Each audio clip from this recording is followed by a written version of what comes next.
In my previous video, I was out in this meadow and I was photographing insects in flight, and I mentioned that I can control my exposure by having highlight and shadow warnings on my OM1. Let's talk about that in this video. So, a lot of these insects in flight images I can edit on my computer afterwards. And I'll be honest with you, I kind of go a little bit too far sometimes when it comes to the editing. But what I never do is crush my blacks or blow out my highlights. And the reason I can do that in Lightroom is because it has a highlight and shadow warning.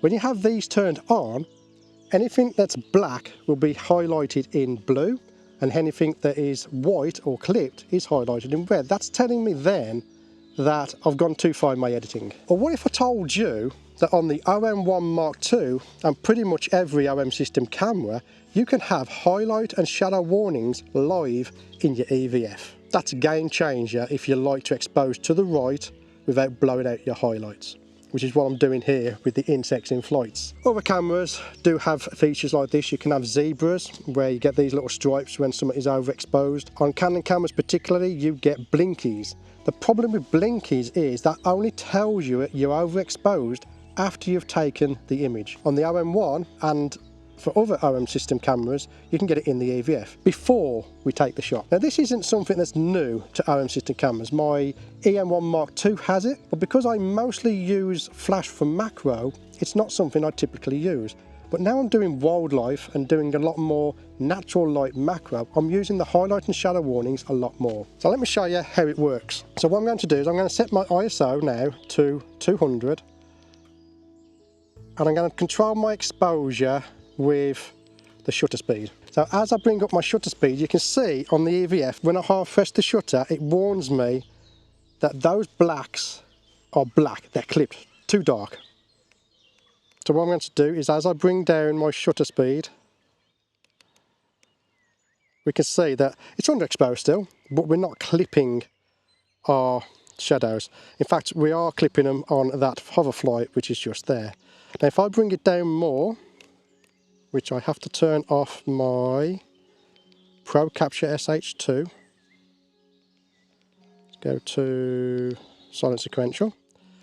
So as I bring down my shutter speed, you can see the red highlights. That's telling me those pixels are white and they are clipped, and you're not going to be able to recover those highlights. So what I can do now is, if I want to expose to the right, I can just bring my shutter speed to a point where there is no reds, and that means I can expose to the right, bring down the exposure in post afterwards for a nice clean image. So let's talk about how do we set up the highlight and shadow warnings in an OM system cameras, because you would think there'd be one of these menus at the beginning here, but they're not.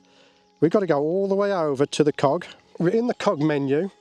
On the fourth menu, this is on the OM1 MK2 by the way, it's in info settings. We click on there, information, go to the right, and in there we have all different things we can have. We can have the battery information, silent operation, level gauge.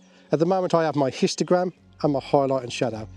And since I've had highlight and shadow turned on, I'm using the histogram a lot less. When I'm doing natural light photography, I am exposing to the right. If you don't know what that means, then let me know in the comments below and I'll do another video on exposing to the right and why it is a good method. But what's important, and I've seen a lot of wildlife photographers doing this, is you have to expose to the right using your shutter speed, not your ISO. ISO is not ISO, I said it in the last video, it's gain. It's just simply like turning up the brightness on your TV. So exposing to the right with auto ISO does not work. You need to expose to the right using your shutter speed because you want as much light coming into your sensor as possible, and ISO just does not do that. But now if I try and photograph some of these bees that are in this field. So if I pick a flower, and next time I do a video I'm going to turn airplane mode on my phone because people keep messaging me. I can now expose to the right. So there, that's overexposed. You can see the red on the flower. That one, that's touch and go. Okay, so I would go an extra one there, which is, yeah, according to the camera I'm overexposed by 1.7, but we are exposing to the right. If you check my histogram, there is no rights that are being clipped. Most of my pixels are in the middle, which is great. So in fact we could go a little bit more. You see there, that one is clipped, and you can see that confirmation in the histogram. on the right hand side you can see it's clipped.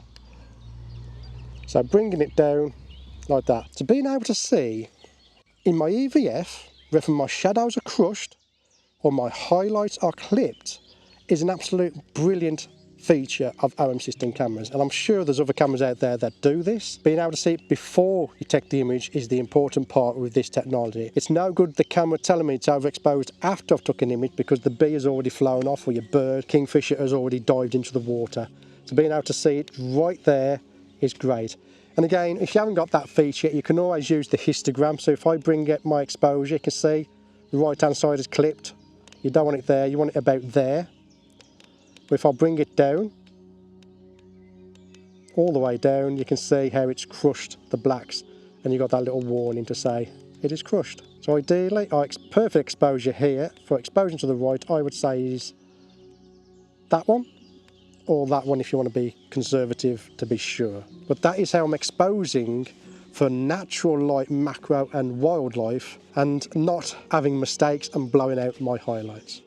Let me know in the comments below if a highlight and shadow warning is something that you use on your camera, and let me know if your camera system, if it's not an OM system camera system, has a similar feature to that and what it's called. Let me know in the comments below, but that's where I'm going to leave this quick video. My name's Stewart and I'll see you on the next video.